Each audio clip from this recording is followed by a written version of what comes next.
বাংলাদেশের অর্থমন্ত্রী, এই লোক কি ফকিন্নি? এই লোকের কি টাকা পয়সা অভাব? আদম ব্যবসা করা লাগবে এই লোকের, তাও নিজের পৌরে নামাইছে, মাইয়া নামাইছে আদম ব্যবসা করতে। এই রকমের ঘৃণিত জঘন্য ব্যক্তিরা হচ্ছে এই দেশের মন্ত্রী। এই লোটাস কামারের পরে আরেকজনের কথা একজন বলেছে, 111-এর সময় খুব পাওয়ারফুল এন্টি কারাপশন কমিশনের একজন সমন্বয়ক ছিলেন সম্ভবত জেনারেল মাসুদউদ্দিন চৌধুরী।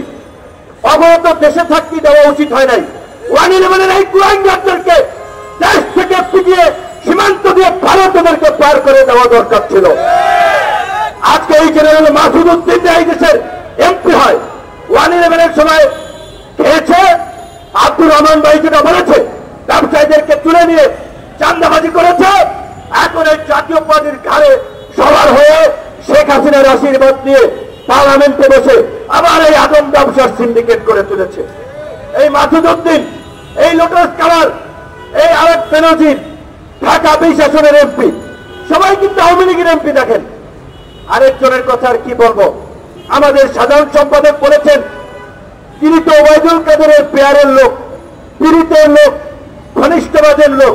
কাজে এই কুখ্যাত লোকের বিরুদ্ধে কথা বললে রাস্তা দিয়ে হাইটে যেতে পারবো কিনা সেটাও তো সন্দেহ। কারণ আমার অফিস হাওড়াদিতে ওই নিজাম আজারির স্ট্রিক্ট ওভারসিজ ওই পল্টনের ওইখানে একটা অফিসে।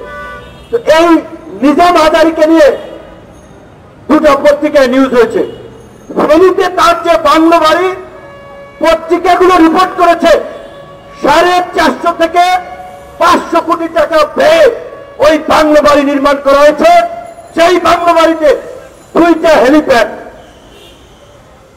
4টা না 8টা সুইমিং পুল, বিদেশি দেশি এত জীব জন্তু, মাছের খামার, ফুলের বাগান, একেবারে একটা রাজপ্রাসাদ।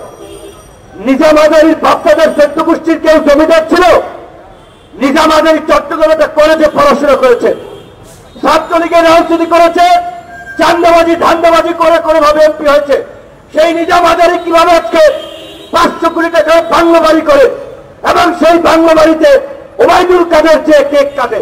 তাহলে এই দুর্নীতিবাজদেরকে একদিকে তারা দুর্নীতির বিরুদ্ধে 0 টলারেন্সের কথা বলে, আরেকদিকে আবার তারাই তাদেরকে পৃষ্ঠপোষকতা করে।